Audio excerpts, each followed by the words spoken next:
hablar de Oscar Barsaski no es sencillo, no obstante lo contradictorio que ha resultado su pensamiento y las diferentes líneas que a partir de él se han desarrollado, lo que expondré será el reflejo de una de ellas.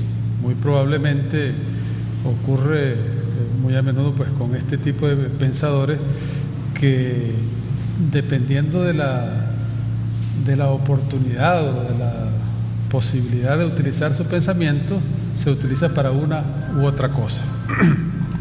Entonces, no tengo ninguna duda en señalar que esto es una perspectiva de lo que es el pensamiento de Oscar Barsaski. Intentaremos en los próximos 30 minutos hablar un poco del autor, quién es Oscar Barsaski. Aun cuando muchos de ustedes lo conocen, es bueno hacer alguna breve referencia al respecto, ubicar al actor en su tiempo.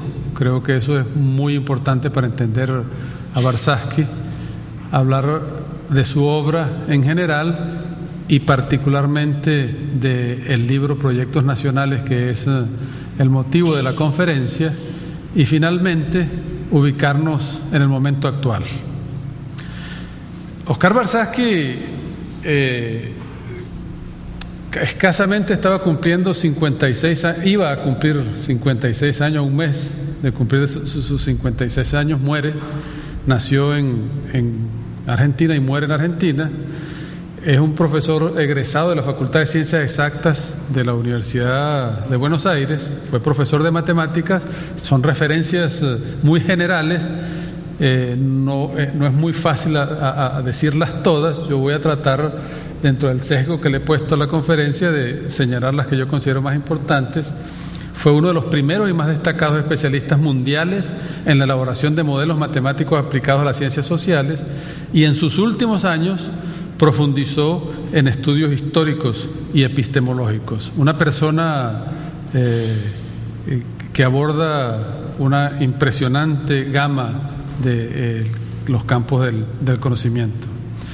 Dentro de uno de los, o varios de los rasgos más destacables de él, es que, además de ser una persona con un sentido de la crítica muy mordaz, un sentido del humor muy fino y una profunda sensibilidad social que se puede leer, se puede palpar en sus obras, jamás creyó que los aspectos esenciales del conocimiento actual fueran lo suficientemente difíciles como para escapar la comprensión de las grandes mayorías. Esto lo hace un científico, tanto puro como social, bastante particular. No escribe para el gremio, no escribe para la academia, no escribe para el círculo, escribe para las grandes mayorías. Todo su planteamiento está marcado por ese increíble esfuerzo. Creía en la necesidad de pensar las actividades humanas en función de su aporte a la construcción efectiva de una sociedad cuyas características se hubieran definido previamente.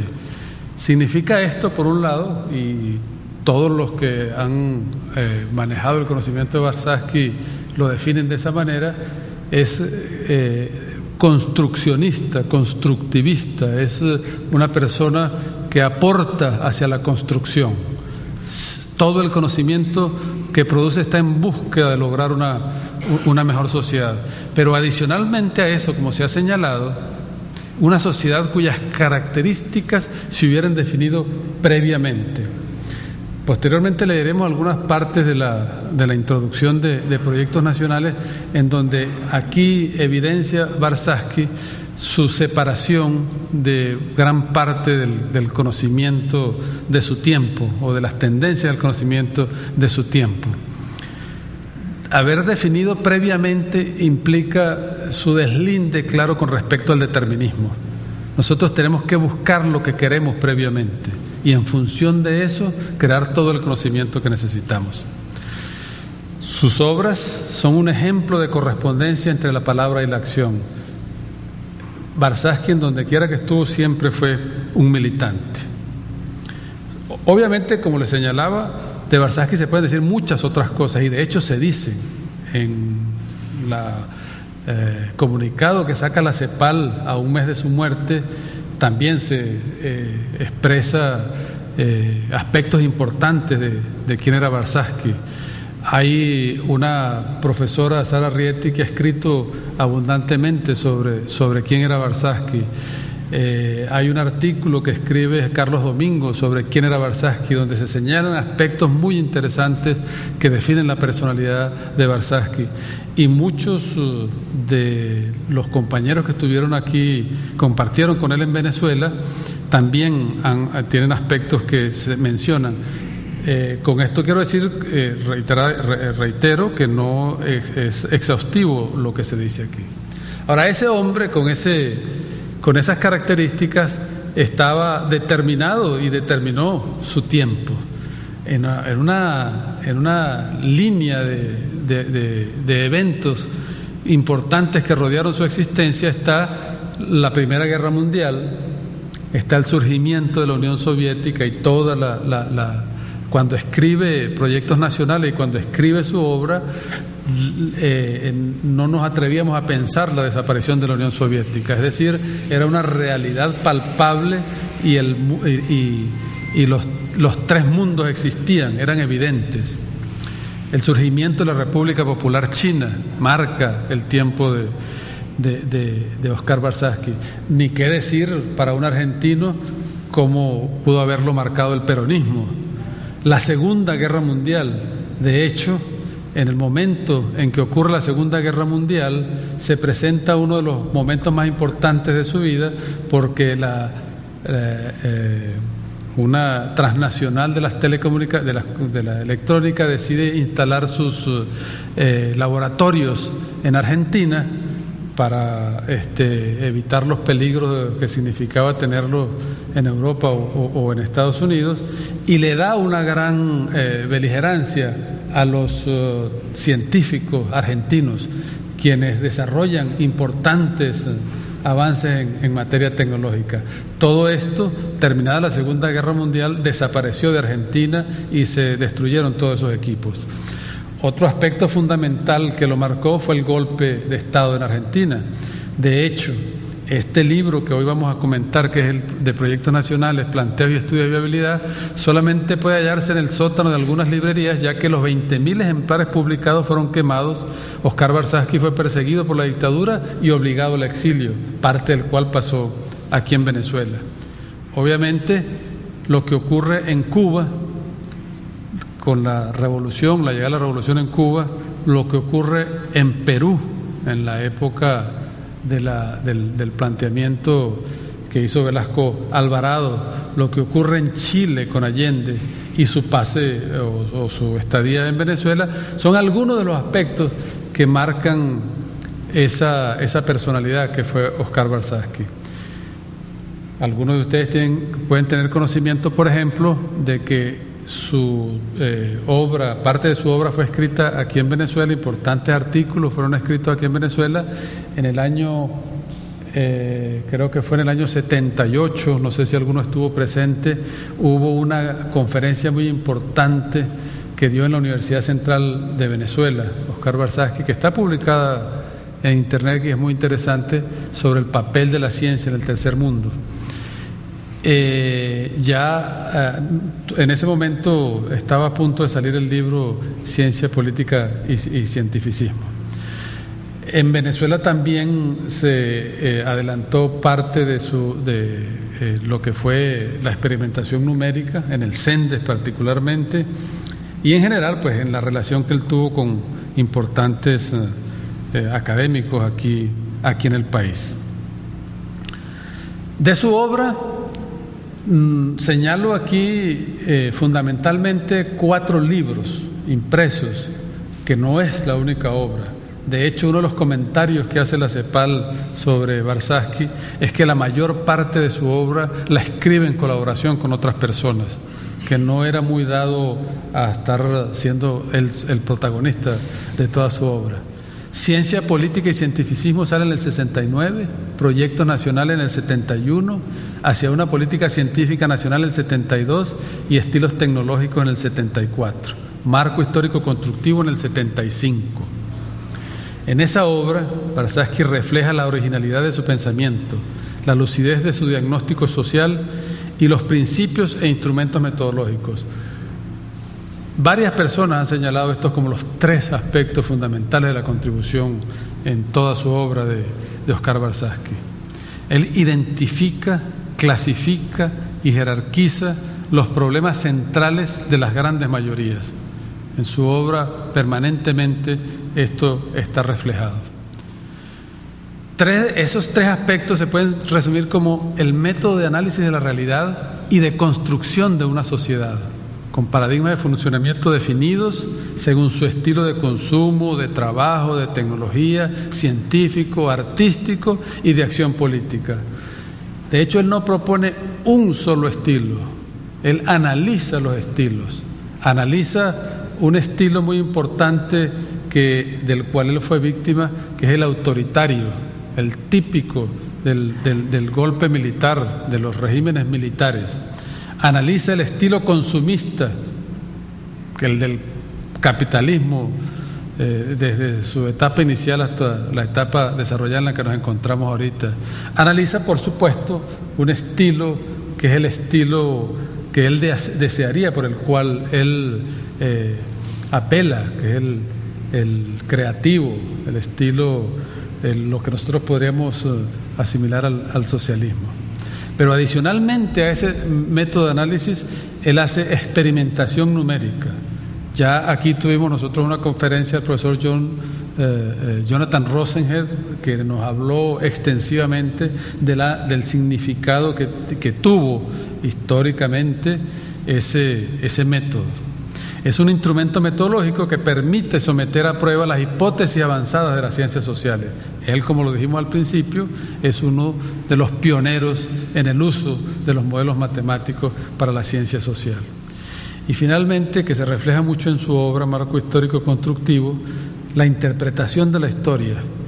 Hay una anécdota que escribe Carlos Domingo, que cuando se enfrentaba a Warshawski a algún campo del conocimiento o alguna obra como la de Platón o como la de algún importante pensador y no estaba de acuerdo, se dedicaba a hacer la contraobra, se dedicaba a escudriñar, a investigar y a elaborar su propio pensamiento. Él hizo una historia, en el marco histórico constructivo se puede ver una historia de la humanidad hecha por Warshawski a partir de su experiencia y a partir del conocimiento existente, pero su búsqueda a contracorriente, como siempre, buscando el conocimiento que no existe para la construcción de la sociedad que aspiramos y que queremos y que sea mejor, lo lleva a generar su propio conocimiento. En esa interpretación histórica, él la plantea en 4 escalas temporales y un trabajo epistemológico adicional que es la síntesis de 4 enfoques filosóficos. No es el tema de nuestra conferencia, así es que esto sirva pues para describir la importancia y cómo hace su obra. Sobresale su obra fundamentalmente por un profundo rigor científico y por un profundo sentido de justicia. No son elementos ni contradictorios ni excluyentes. En su obra los dos están presentes permanentemente. En Venezuela hoy en día, en Latinoamérica muchas veces y en general en el mundo de la academia, en el mundo político, en el mundo de las profesiones, usualmente vemos una discrepancia, una distancia entre las dos cosas. A veces se es profundamente riguroso, pero muy poco sensible, y a veces se es profundamente sensible, pero muy poco riguroso desde el punto de vista científico. En Warshawski las dos cosas se unen, cosa que es altamente recomendable. De su obra, igual que de su persona, podemos decir también muchísimas otras cosas, pero estas creo que resumen de manera importante lo que nosotros queremos plantear como introducción a lo que es Proyectos Nacionales. Podríamos resumir entonces su obra como que Warshawski resitúa ante todo lo esencial y asigna a la definición de las aspiraciones sociales un lugar central. Agrupa los problemas que ha enfrentado la humanidad en 3 niveles de urgencia, decrecientes: uno de subsistencia, uno de opresión, que marca la desigualdad social y la conciencia sobre esa desigualdad social, y la alienación, que es la falta de participación en el conocimiento, su creación y uso. Esto creo que, obviamente, para lo que expondremos luego, es muy importante. Quizás si estuviésemos hablando de otras cosas señalaríamos otros aspectos, y es el hecho de que muchas veces para nosotros las necesidades de subsistencia, las necesidades básicas definen nuestra acción, y como necesidades básicas usualmente hablamos de la vivienda, de la salud, de la alimentación, de la educación, pero Warshawski va más allá. Él habla de las necesidades de opresión, de la desigualdad social y de la conciencia que hay que tener sobre esa desigualdad, que no basta con tener vivienda, es profundamente igualitario. Luego haremos énfasis en este aspecto, pero además de eso va más allá. Es unas necesidades de participación, no solamente en la obtención, sino en la generación del conocimiento que nosotros necesitamos para vivir mejor o para conseguir esa sociedad. Esos 3 aspectos marcan de manera importante esa obra, que nuevamente señalo, ni en la política, ni en las profesiones, ni en la academia son muy comunes. Pasemos entonces a proyectos nacionales. Proyectos nacionales se escribe pues en un momento importante en la vida de Warshawski, lo publica, y creo que conviene citar algunos de los aspectos que él señala para que nos permita hacer una discusión sobre este trabajo. El tema de este libro es el futuro lejano y cercano de nuestro país, pero no se trata de futurología o prospectiva en su sentido usual de imaginar el futuro más probable o verosímil. Esto debe quedar bien claro. No nos consideramos observadores de un proceso que se desarrolla allá a lo lejos y cuyas tendencias queremos descubrir para predecir con ellas lo que vendrá, como se predice si una estrella estallará algún día. Por el contrario, somos parte de ese proceso e influimos en él. Nuestra futurología es, pues, constructiva y política. Consiste en definir un futuro que cumpla 2 condiciones. Número 1, que nos guste, y será crucial definir quiénes son nos. Y segundo, que sea viable, posible de realizar en las condiciones históricas particulares de cada país al que quiera aplicársele este método. En este libro se trata de estudiar ese problema con la máxima objetividad posible, pero la elección del problema y de los métodos de tratarlo es un juicio de valor. Está influida por una ideología. Así, estudiar solo la tendencia más probable implica resignarse a ella. Es respetar las reglas del juego, impuestas en buena parte por intereses humanos nada objetivos. Nos guste o no, como no nos gusta nada, pero nada, preferimos buscar para construirlos otros futuros más deseables, menos probables, tal vez, pero posibles. Aquí estamos hablando del año 71. Obviamente en ese tiempo una obra no se publicaba inmediatamente que salía de la mente del pensador. Llevaba algunos tiempos, y más en esa época de turbulencia.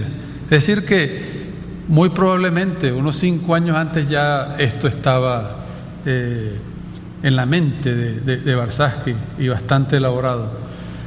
Que yo conozca de las tesis de la planificación no es sino hasta los años 72, 73, que algo como esto a nivel mundial comienza a surgir.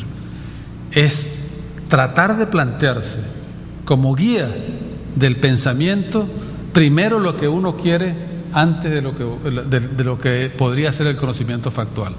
No se trata de descubrir cuál es el futuro que vendrá, se trata de inventar el futuro que queremos.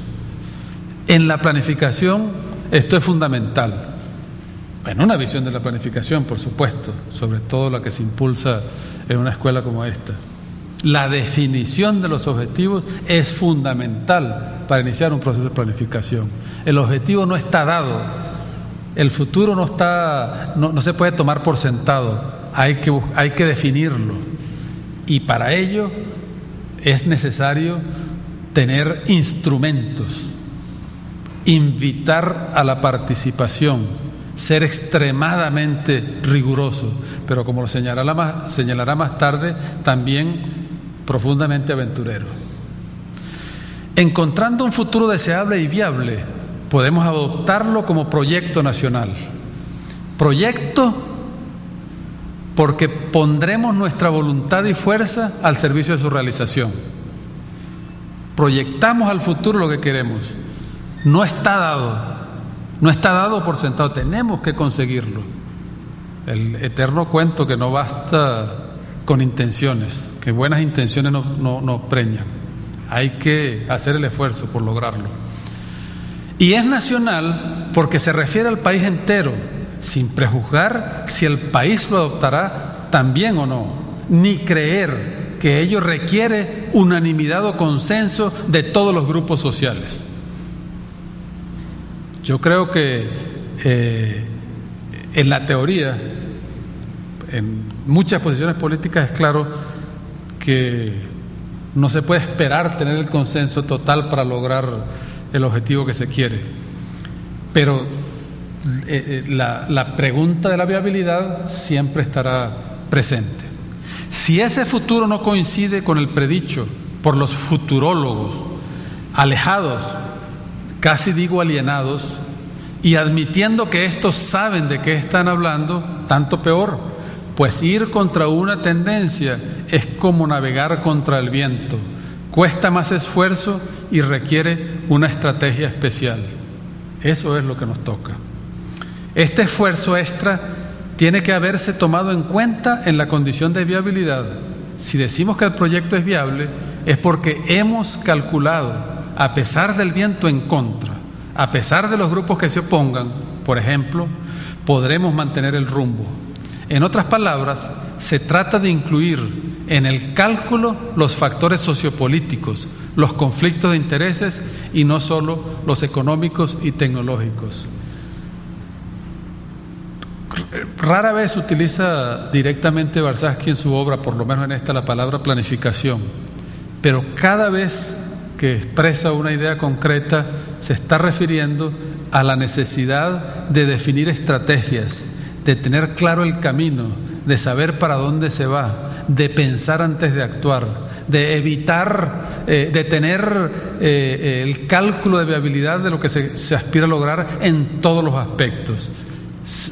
Reiterativamente esto se manifiesta, y todo eso aunado con una profunda rigurosidad de cómo acercarse al conocimiento que se requiere para lograr esos objetivos.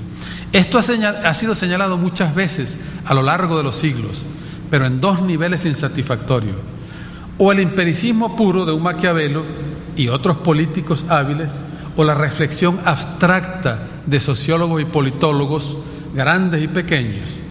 En nuestra ambición, trabajar en un nivel intermedio de generalidad es el objetivo, que permita pasar de las abstracciones a las aplicaciones prácticas con más racionalidad de la que observamos diariamente. Una interpretación de la racionalidad aparece en un comentario sobre las obras escogidas de Warshawski, que a los 10 años de su desaparición publica Eric Calcaño, y en donde hace un análisis profundo sobre la perspectiva racionalista, que no es la única que prevalece en Warshawski, pero que lo define y que explica de manera importante su pensamiento. Este aspecto que señalo a continuación es también muy resaltante y sobre todo muy bien desarrollado en esta obra. Nuestro rechazo a la sociedad actual nos une a todos los inconformistas, pero entre estos no son muchos los que se preocupan por visualizar cómo debe ser la sociedad que la reemplace.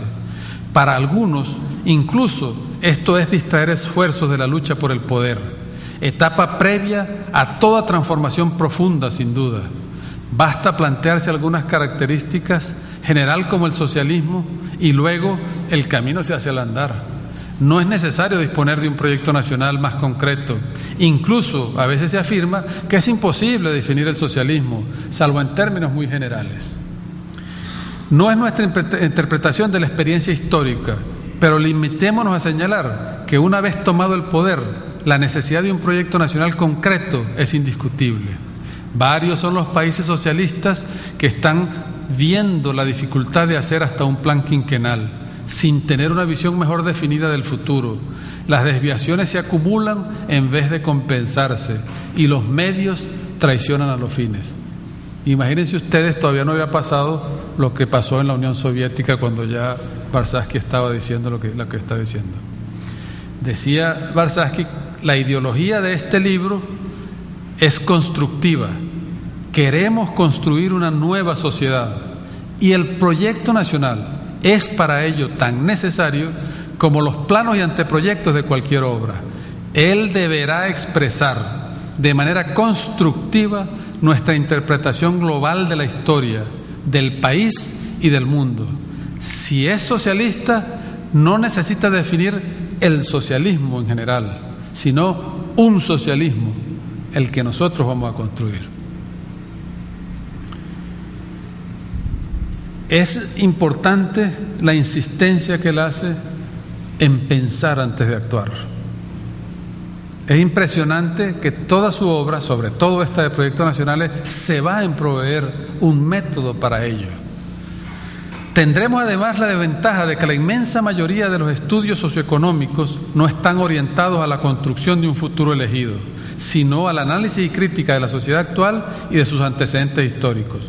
La teoría económica no marxista es una defensa del sistema social occidental. La política económica se refiere a la coyuntura o a muy corto plazo. Aún la planificación no pasa de los 5 años de horizonte futuro y se limita a poner listas de proyectos especiales y tasas de crecimiento global en el marco de referencia de la sociedad actual que se acepta implícitamente. Lo mismo puede decirse de algunas de las ramas de la economía que, como la teoría del desarrollo, deberían preocuparse fundamentalmente del futuro no muy cercano, por cierto. Es indudable que a muchísima gente que está sufriendo en carne propia las injusticias de esta sociedad le alcanza, le basta como imagen de futuro con pedir que sea una sociedad sin pobres ni ricos, una sociedad sin clases o una sociedad con justicia social.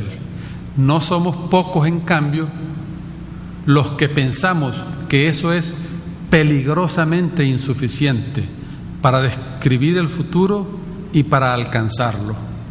La historia reciente nos muestra numerosos ejemplos de nuevos gobiernos que se declaran opuestos al capitalismo, pero su éxito en tomar esa apreciable parte del poder que es el gobierno perece. En general, menos difícil que superar las dificultades posteriores, políticas y económicas, y avanzar en la dirección hacia objetivos declarados. Una de las varias causas de este fenómeno es, afirmamos, la falta de un proyecto nacional explícito y concreto que muestre estos objetivos de manera inequívoca y que permita, así, prever a tiempo las dificultades que se presentarán para cumplirlos. Ningún nuevo sistema social se implanta por decreto. El objetivo principal de este libro, entonces, es proponer un método que sirva para decir en qué consiste un proyecto nacional, en términos que ayuden a construirlo, cómo se puede saber si es viable u utópico, cómo se lo puede comparar con otros y qué medidas y actitudes hay que fomentar desde ahora para no fracasar en su realización. Creemos que mientras no se sepa hacer esto, los hombres seguiremos participando ciegamente en el gran conflicto histórico entre dominantes y dominados. No tan ciegamente como antes de Marx, pero todavía sin saber si nuestros esfuerzos nos acercan realmente a la meta deseada, aunque solo a medias visualizada. Se observa pues aquí en este planteamiento que hace Warshawski, año 72, la necesidad de definir el camino que vamos a recorrer de la manera más precisa, no dejarse llevar por falacias, por idealismos, por utopías no realizables.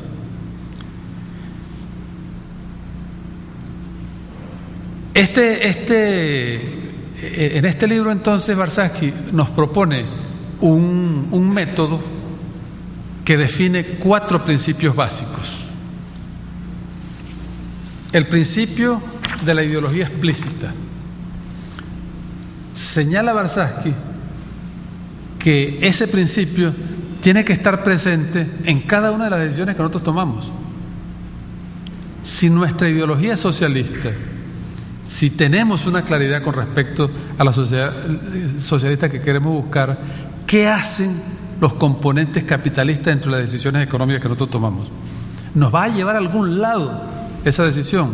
¿O es que no entendemos que haciendo las cosas de esa manera no vamos a llegar al objetivo que estamos diciendo al cual queremos llegar? ¿O es que eso es difícil de entender?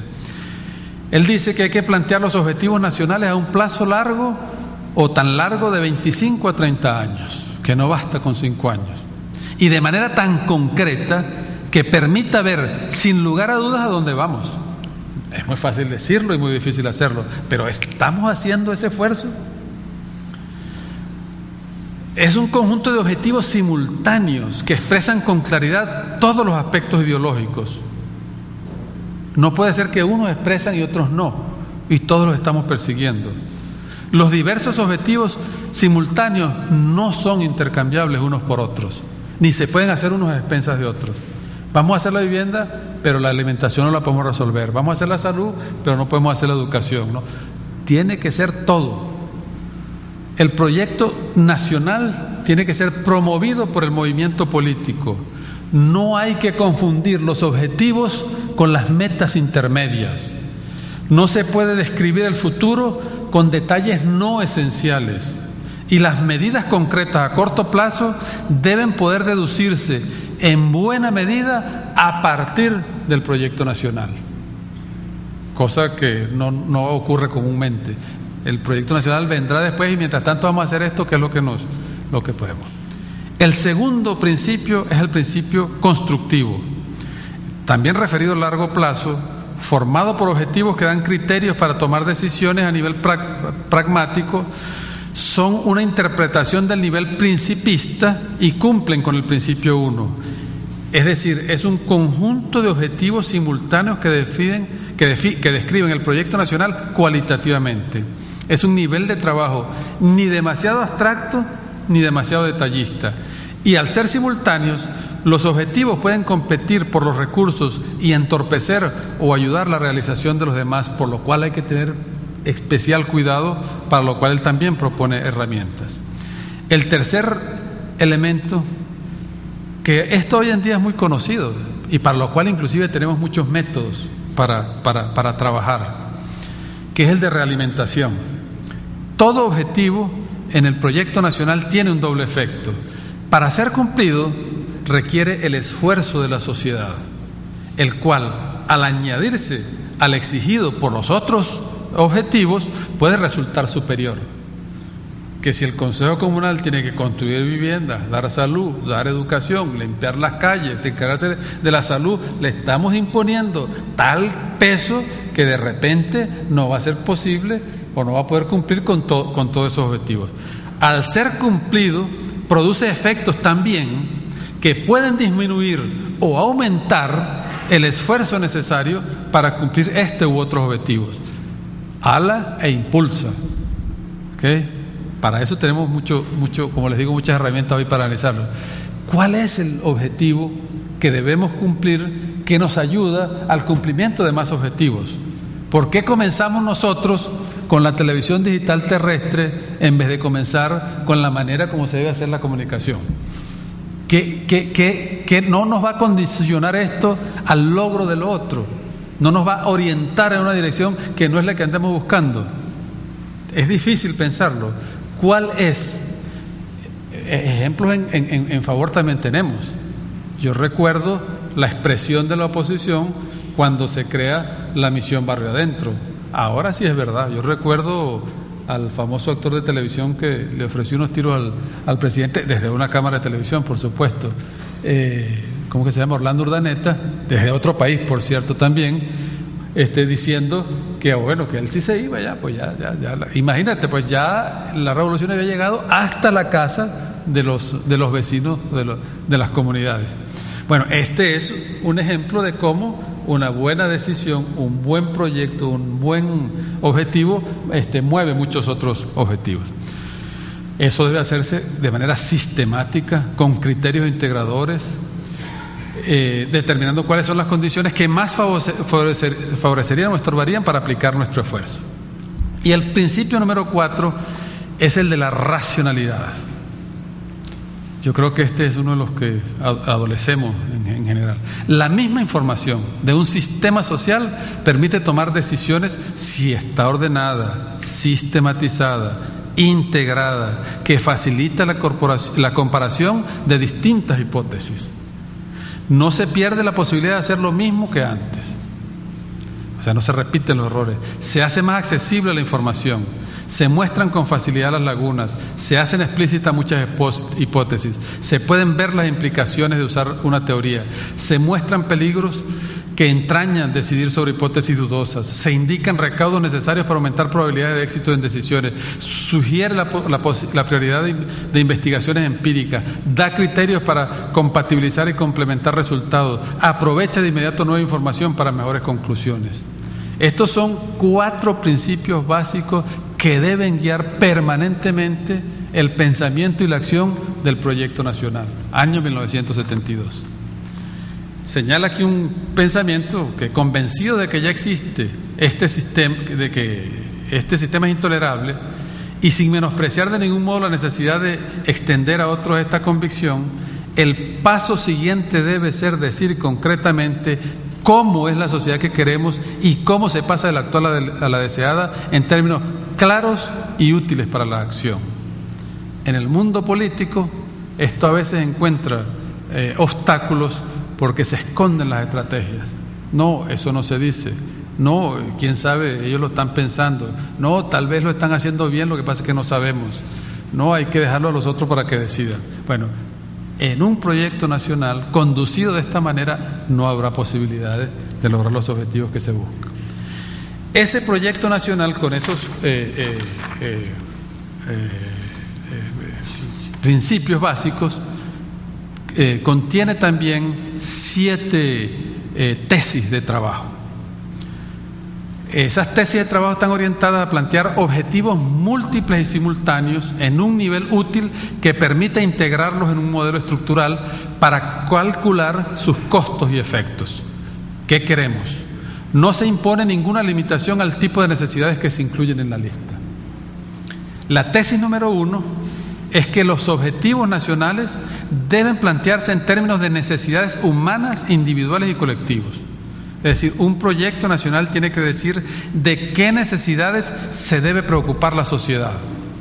Eso no puede dejar pensar para que lo piense otro. Para uno es una importante necesidad tener internet en su casa y para otro la necesidad es tener comida en su casa.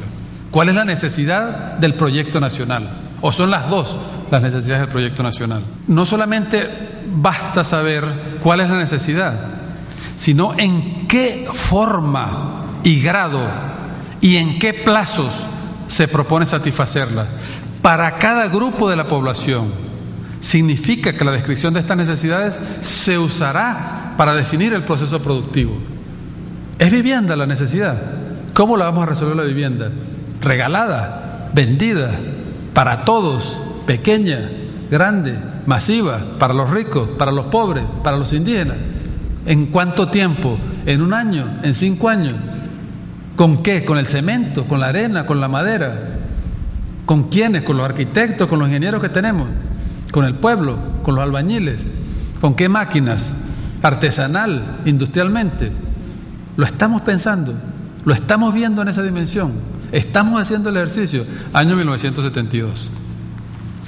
La segunda tesis de trabajo, sin ser exhaustiva, propone una lista de necesidades que él clasifica. Acuérdense que dijimos que eran esas necesidades urgentes y las otras necesidades, las clasifica en físicas, sociales, culturales y políticas. No basta con que yo pueda participar en el comité o en el Consejo Comunal en la distribución de las viviendas. Hace falta que también pueda participar en la política habitacional del país. Esa es una necesidad, tal vez no tan vista como la primera necesidad, pero tiene que formar parte de las necesidades que nos mueven a nosotros en un proyecto nacional como el que plantea Barzazki. Esas listas de necesidades nombran pues las necesidades que no necesariamente se propone que se satisfagan en un determinado nivel, sino que se les tome en cuenta, porque deben aparecer. Él señala 25 necesidades. 5 son físicas, como alimento y vestuario, viviendas o equipamiento y servicios, otros bienes durables, salud, transporte y otros servicios personales. Año 72 no había internet, no sé si hubiera puesto eso como una necesidad.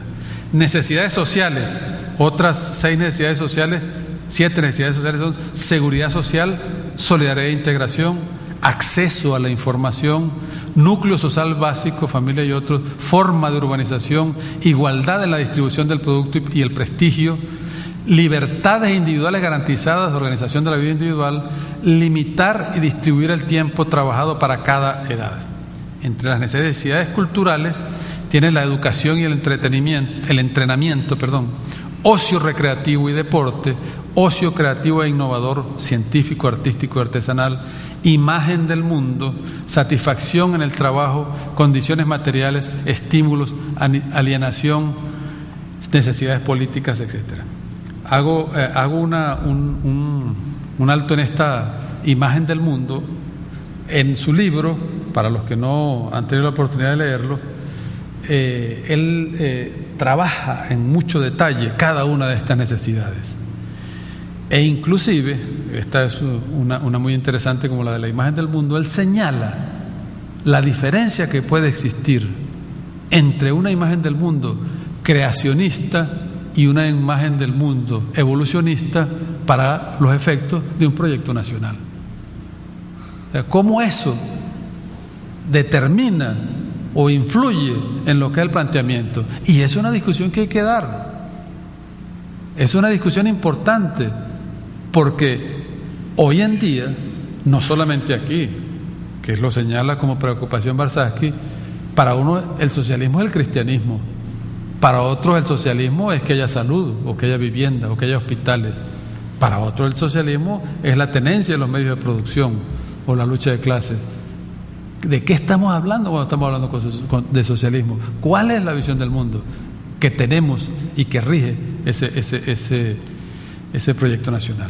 Y en términos de necesidades políticas, la participación en decisiones de diversos tipos y niveles. Como veremos ahora más tarde, Barzazki se fundamentaba profundamente en la participación y la interpretaba de varias maneras. Autonomía nacional de diversos tipos, el papel del país en el mundo. Se habla de transferencia de tecnología, se habla de independencia tecnológica, pero ¿estamos siendo más independientes? ¿Si nos estamos liberando tecnológicamente o estamos pasando de dueño de la tecnología, de un dueño de la tecnología al otro dueño de la tecnología? Sobre la propiedad personal, sobre las garantías y límites, sobre la política del desarrollo regional para el país, sobre la libertad para cambiar de proyecto nacional, sobre los métodos de resolución de conflictos sociales, sobre la política para el tamaño, la estructura de la población y sobre la estructura institucional, organización y clases de instituciones. Esto es, como les digo, no exhaustivo, pero es una buena punto de partida. Nosotros hemos en la Escuela Venezolana dictado un curso de proyectos nacionales en los cuales uno de los ejercicios de los estudiantes es hacer el proyecto nacional basado en el planteamiento de Warshawski. Bueno, la tercera tesis es que cada posible propuesta, opción, meta o alternativa para satisfacer en algún grado una necesidad debe ser tan explícita y concreta como para permitir estimar costos físicos de producción.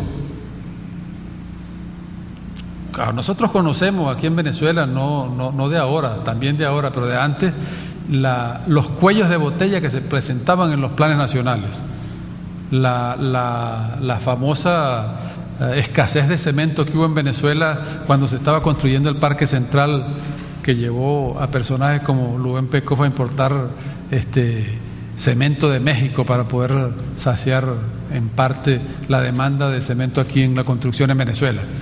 Planes que no toman en consideración las capacidades mínimas que tiene el país.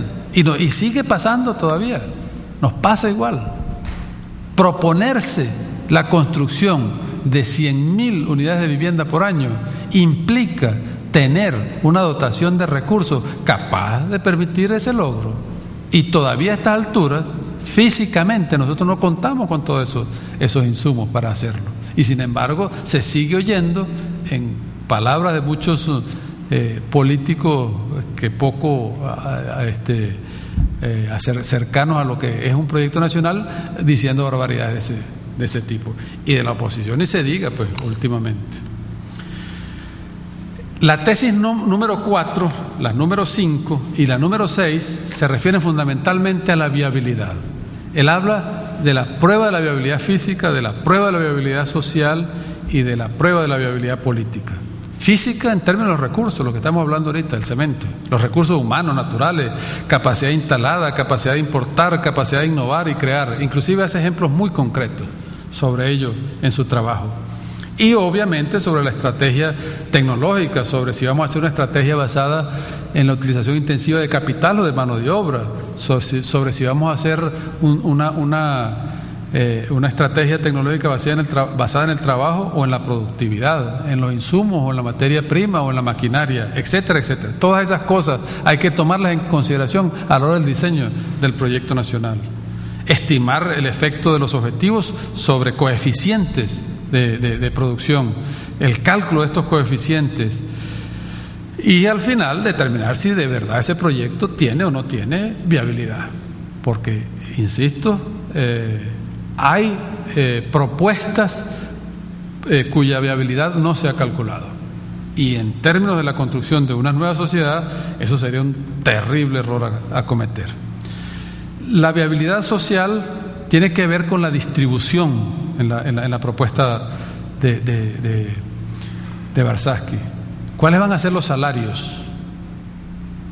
Nosotros observamos hoy en día, a 11 años del proceso venezolano, que la discusión por los salarios de la clase obrera no se diferencia en absoluto de la discusión de los salarios de la clase obrera en la Cuarta República. No solamente de la clase obrera, en general, de los trabajadores, de todos, los maestros, los profesores, los médicos, la industria, los trabajadores de la industria de la construcción básica, industrias básicas del petróleo. ¿Cuál es la propuesta salarial para la nueva sociedad? La propuesta de precios. Está circulando en internet una interesante propuesta del profesor Sutherland discutiendo este punto sobre los precios, en donde cuestiona el hecho de que se piensa desde la política pública que asumiendo tal o cual política se va a lograr que el capitalista no especule, cuando por definición lo que hace el capitalista es especular. Cuando el capitalista deje de especular, dejará de ser capitalista. Eso es algo inherente al comportamiento del capitalismo. No hay capitalismo sin especulación. Entonces, ¿cómo vamos a diseñar nosotros una política pública para evitar la especulación? Señala el profesor Sutherland. En términos de precios, mientras existe el capitalismo, habrá especulación, habrá inflación. Mayor, menor, pero en el capitalismo eso es. ¿Cuál es la política de precios para esa nueva sociedad? ¿Cuál es la política de impuestos, de utilidades, de subsidios, de expropiaciones? Con expropiaciones tiene ese profesor Sutherland otra interesante, dice, la nueva sociedad o el nuevo sistema expropia lo que necesita, no expropia por castigo, no es que porque aquella empresa se portó mal entonces nosotros la expropiamos, es que si la necesitamos la expropiamos, porque es necesaria para el cumplimiento del proyecto nacional. Bueno, cosas como ese tipo, si no se están bien claras en el proyecto nacional, bueno, el cálculo de estos valores también lo propone en una metodología, en su metodología. La sexta tesis entonces tiene que ver con la viabilidad política, que es la del poder. Interesante, recuerdo que cuando estábamos en uno de los cursos y había importantes movimientos contrarrevolucionarios en el país, nos sirvió para evaluar lo que estaba pasando. Dice que se clasifica la población en grupos según los siguientes criterios: la dominancia o poder, el rol social, el nivel de vida material, la satisfacción en el trabajo, el modo de percibir sus ingresos, la comunicación con otras personas, medios normales de protesta y presión, la pasividad, la conciencia de pertenecer a un grupo o clase, las instituciones que los representan o reúnen en sus características, expectativas y aspiraciones y ponderaciones y prioridades asignadas a distintas necesidades. Eso define grupos sociales a los cuales hay que tomar en consideración para ver si el proyecto tiene viabilidad política o no tiene viabilidad política. Nosotros podemos querer hacerlo, pero tenemos que ver si hay las condiciones. Eso implica, para nuestro grupo social, por lo menos, obviamente que debe hacerse para cada grupo social, ¿cuál es la visibilidad y comprensión del proyecto nacional propuesto? ¿Comprende el pueblo venezolano el proyecto de país que estamos proponiendo? Los índices de aprobación objetiva de sus metas y de otros proyectos visibles. Desconfianza y antagonismo hacia el movimiento o grupo que más lo promueve, porque el proyecto puede ser muy bueno, pero quienes lo promueven pueden ser descalificados o tener muy poca reputación para ello. Participación en alianzas, coaliciones, partidos y movimientos políticos. Poder efectivo del grupo a través de sus medios de presión usuales. Poder potencial del grupo en situaciones muy conflictivas y elasticidad de estos indicadores con respecto a la prédica. Si ningún grupo con gran poder efectivo es muy desfavorable, el proyecto nacional es viable políticamente. Tenemos el poder suficiente para avanzar. Cálculo que hay que hacer. Y finalmente, este método sirve para evaluar el proyecto nacional y hallar estrategias tecnológicas y distributivas que lo hagan viables para implementar el proyecto nacional si tiene viabilidad política, para hacer la prédica eficiente en favor del proyecto nacional y para hacer la prédica contra los otros, mostrando inviabilidad o incoherencia ideológica si este fuera el caso. La viabilidad se construye, la viabilidad no viene dada. Esas son las otras 7. A Barsáqui le preocupó siempre y alentó la preparación de opciones que pudieran ser comprendidas en su esencia por un público amplio.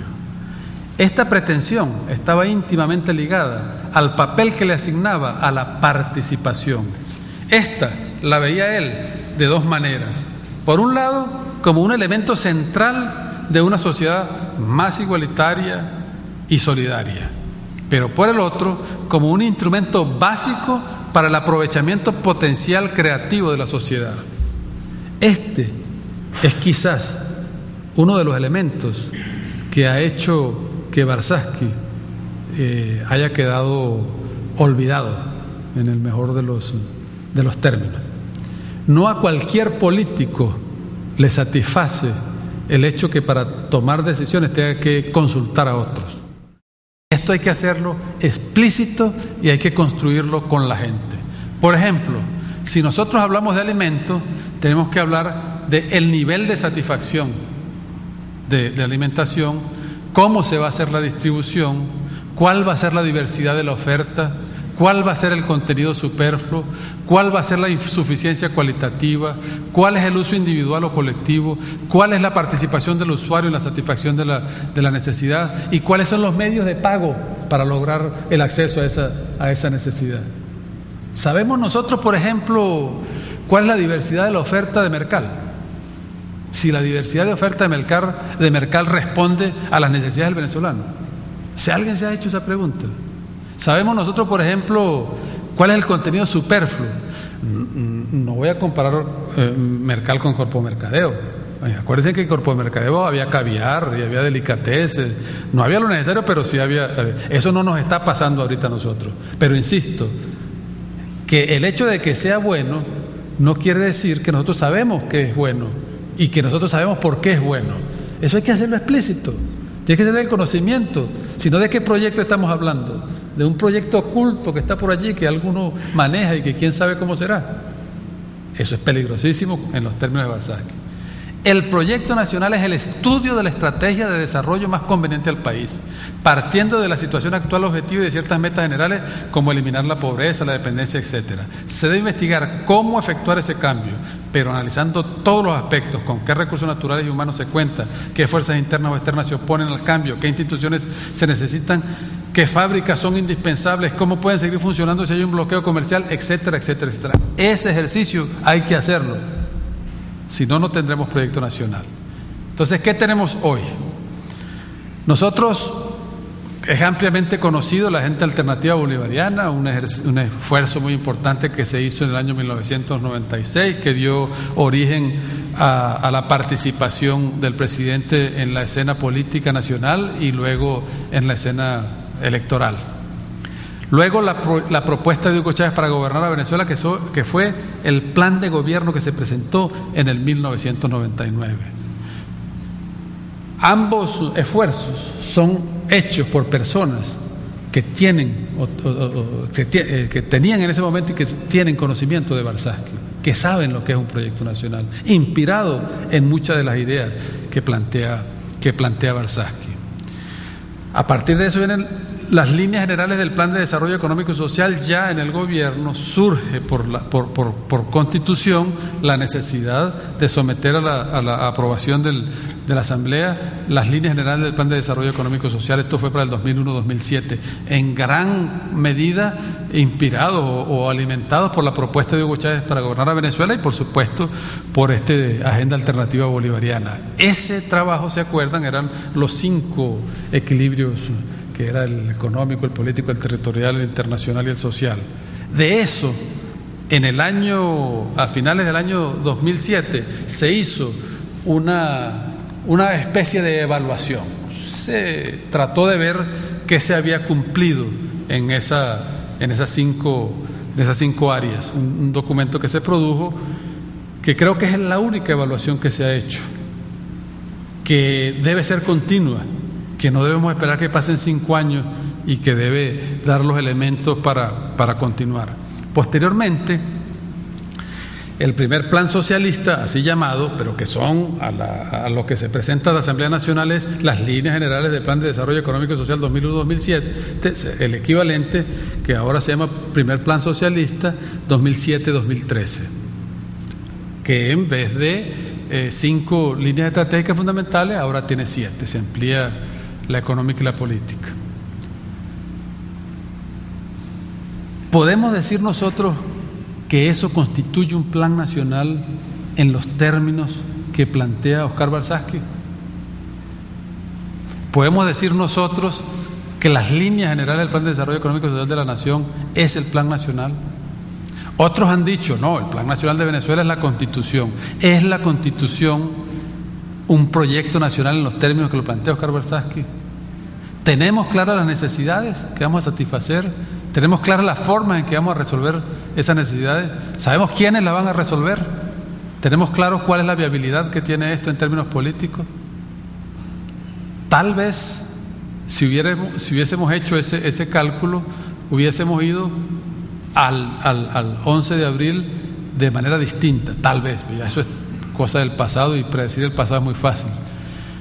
Pero queda la pregunta en pie. ¿Qué hubiera pasado si nosotros hubiéramos tenido en los términos de Barsaski un proyecto nacional para ese momento y hubiésemos tenido medida la viabilidad, en ese caso política, de nuestro proyecto? Hoy nos enfrentamos al 26 de septiembre. ¿Tenemos proyecto nacional nosotros para el 26 de septiembre? Son las ofertas dispersas, inconexas, voluntaristas de muchos de los candidatos un proyecto nacional para Venezuela. ¿Están en consonancia con el proyecto nacional esas propuestas? ¿O con cuál proyecto nacional están esas sabemos de leyes necesarias para el país que nos orientarían hacia la construcción de esa sociedad socialista, que no se han aprobado en estos 11 años, que se han presentado? Hay una discusión que se dio internamente, para señalar solamente un ejemplo, con los derechos que debía tener el Colegio de Médicos en el otorgamiento del certificado de manejar, o el país o el Ministerio de Sanidad. Y esa discusión no se pudo zanjar en la Asamblea Nacional. O sea, no está claro de a quién debe pertenecer el interés, por lo menos eso lo evidencia.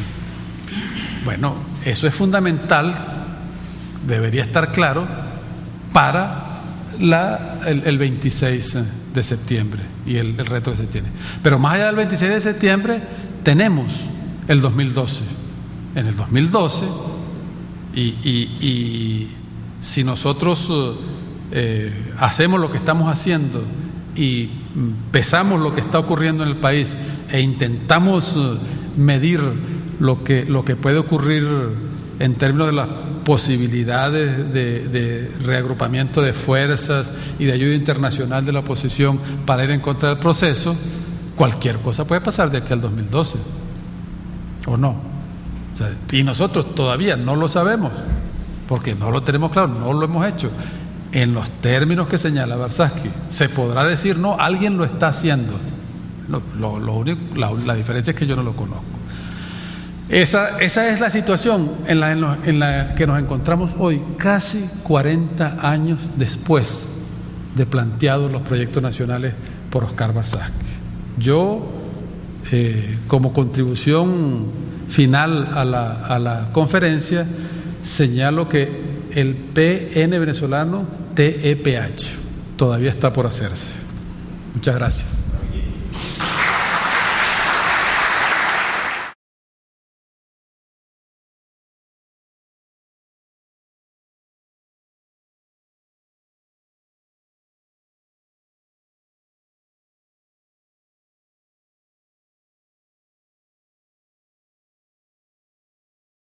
Yo entiendo, o creo entender, y por eso es que no estoy frustrado, que el pensamiento de Barsaski y de algunos otros pensadores, que normalmente ocurre, que por subversivos no son populares.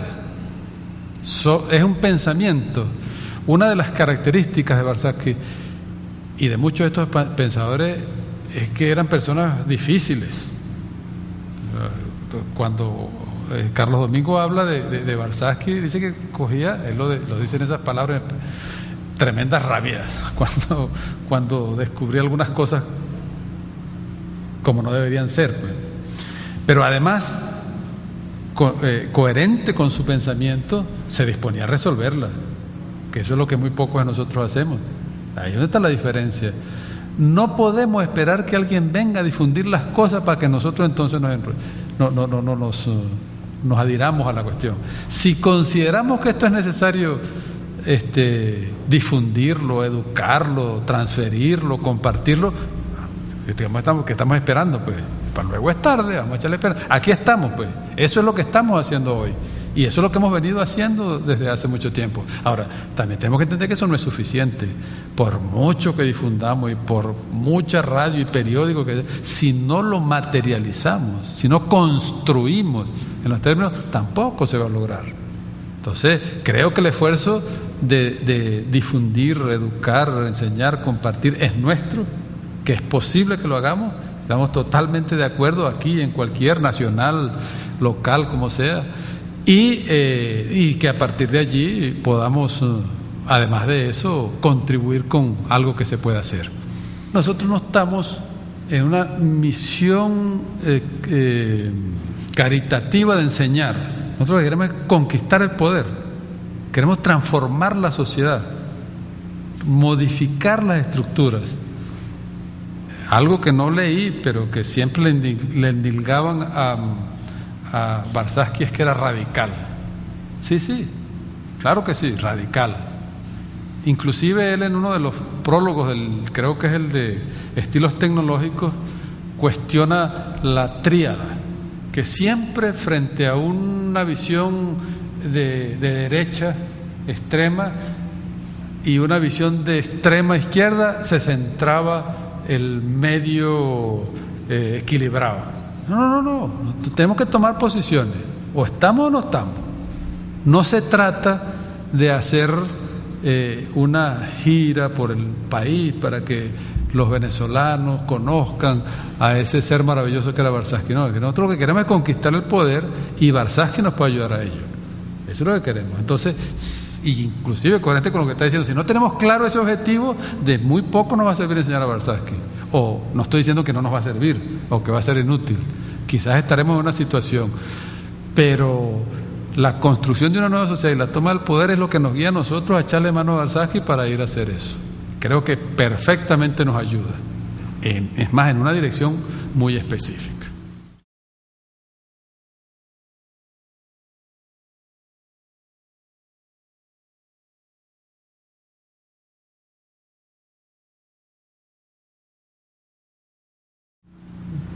Yo recuerdo que al inicio del gobierno, el mismo Ramón y también José Félix son testigos, había una gran camaradería en el equipo de gobierno, había una gran camaradería. Todos los ministros y todos los viceministros se consultaban y trabajaban, y los resultados como que fácilmente confluían todos en una dirección. Y al todos esos vectores apuntar a una misma dirección, siempre el resultado se potenciaba, era mayor. Pero progresivamente se han comenzado a conformar grupos de poder, grupos de intereses, pues, de cualquier tipo, y lo hemos visto, o sea, los conocemos. Eso no es una situación nueva, eso siempre ha pasado. Uno ve Roma y ve que lo mismo pasaba, las intrigas del palacio. En ese sentido, en la comunidad de esfuerzos no apuntaban en la misma dirección, o no están apuntando en la misma dirección, y la resultante no es tan eficiente. Yo, uno de los ejemplos que coloco, el primer gran proyecto de inversión o programa de inversión que se hizo en Venezuela, se hizo con escasos 700 millardos de bolívares que se pudieron rajuñar, debajo de todos los colchones de todo el mundo. Y fue uno de los proyectos de inversión más eficientes, se invirtió en todo el país y tuvo una gran repercusión. Hoy en día estamos hablando de 20.000 millones de dólares.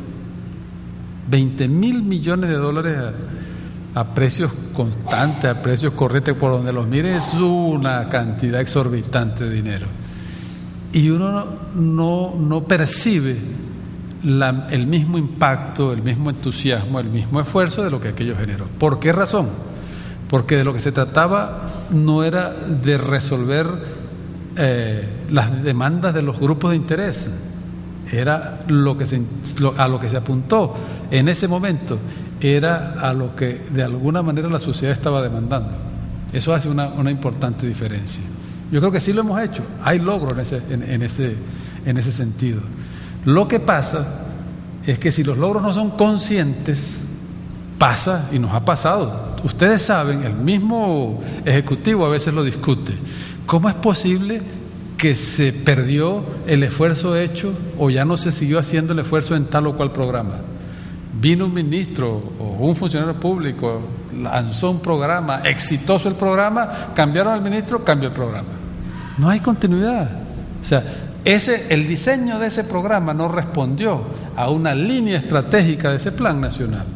correspondió a la visión que tiene ese funcionario en ese momento, que aprovechando la circunstancia particular de estar en esa posición logra impulsar ese programa. Pero ese no es el programa de la sociedad. Si fuera el programa de la sociedad, no importa quién esté como ministro, como viceministro, como lo que sea, el programa va, el programa continúa, que en parte ha sido el éxito con sus altibajos de las misiones, o de algunas de las misiones, pues. O sea, no importa quién esté allí, la misión sigue. Y esa es una importante directriz. Entonces, sí hay ejemplos claros que indican no solamente que es posible, sino que da resultados. La conclusión que vamos a sacar es qué vamos a hacer nosotros para que eso no pare, no ocurra. Que no puede ser que la continuidad de una obra, de un programa, de una acción dependa de un tercero, depende de nosotros. El centro comunal no se cae si la comunidad lo mantiene, no si viene Chávez a mantenerlo, si viene el ministro a mantenerlo. Es totalmente ilógico. Justamente ahí es. La solución está en nuestras manos, no en manos de los otros. El gobierno tiene que ser el reflejo de lo que nosotros queramos, la sociedad tiene que ser el reflejo de lo que nosotros queramos, no al revés. Ese es el punto. Pero bueno, en todo caso, en ese aspecto particular, yo creo que yo particularmente no comparto que el signo de los tiempos sea de que los políticos son corruptos, o que hay políticos corruptos, hay políticos que no hacen su trabajo, pero hay otros que no.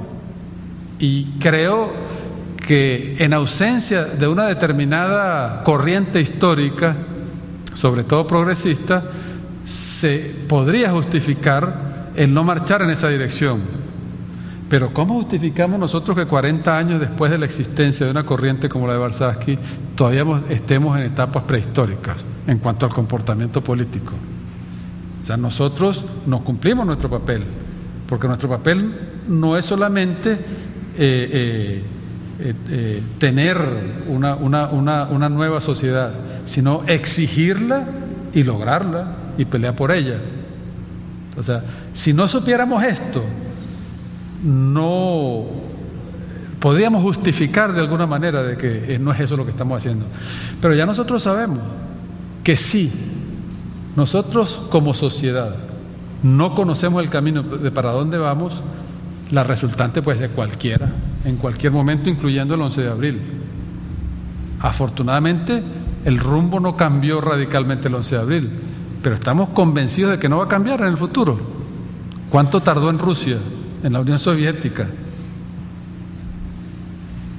Es decir, no podemos dar por sentado. Ahora, para que eso no pase, nosotros tenemos que jugar nuestro papel, no para que el otro juegue su papel.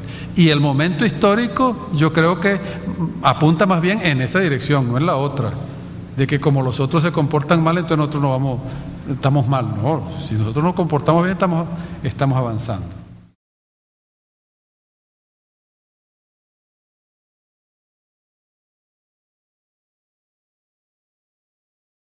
Se puede partir y se debe partir de lo que nosotros tenemos. O sea, hay dos elementos fundamentales, por ejemplo, en el proyecto nacional. Uno lo corresponde con el lineamiento político y otro con el lineamiento internacional.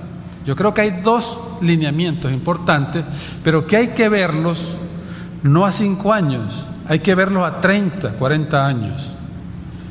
Si sale Lula del gobierno en Brasil, no tendremos la misma perspectiva a 30 años que si sigue el PT en el poder, por ejemplo. Eso es frágil en ese sentido.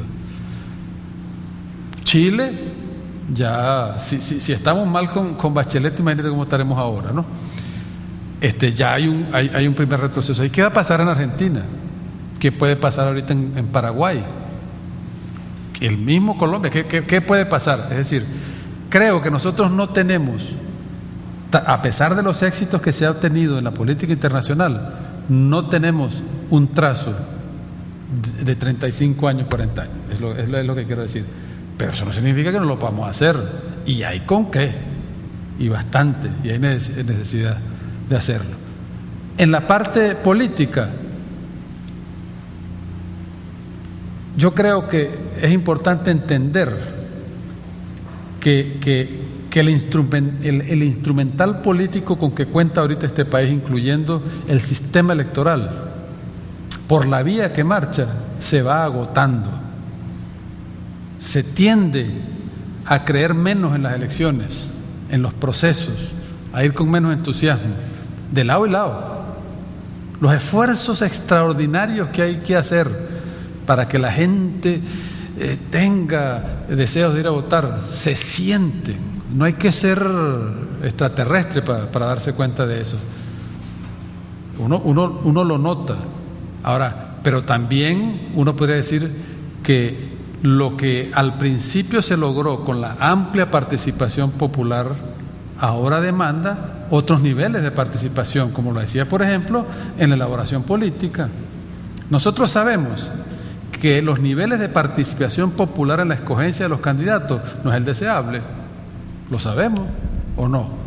Nosotros hablamos maravillas sobre el sistema de escogencia directo de nuestros candidatos, ¿cierto? Y lo compartimos, pero no los escogimos todos, porque nosotros tuvimos que escoger solamente los uninominales por la vía del voto directo y los de lista no. ¿Por qué es lo que es bueno para el pavo no es bueno para la pava? Por una pregunta, o se cree o no se cree en el proceso de participación popular. Se pueden dar muchas preguntas de ese tipo político, o de esas preguntas, esas respuestas que tienen los políticos. Es que las condiciones no están dadas, tú sabes. Ahorita se nos puede colar la quinta columna, qué sé yo, todo ese tipo de cosas. Y todavía se nos están colando. O sea, todavía nosotros no sabemos que existen quintas columnas. Nosotros no tenemos tecnología para detener la avanzada de la quinta columna, para identificarlas y reducirlas, como decía el famoso, quería reducir al gobernador. Si no tomamos amplio poder, en el sentido amplio de la palabra, pues seguiremos a merced de todas esas indefiniciones. Ahora, como corolario, pues, o sea, ahí está una perspectiva, compartible o no, sobre la cual se ha trabajado, no ha sido suficiente, sobre la cual podemos hacer mucho. La pregunta final, ¿qué hacer? Bueno, desde el momento que decidamos, le echamos piernas.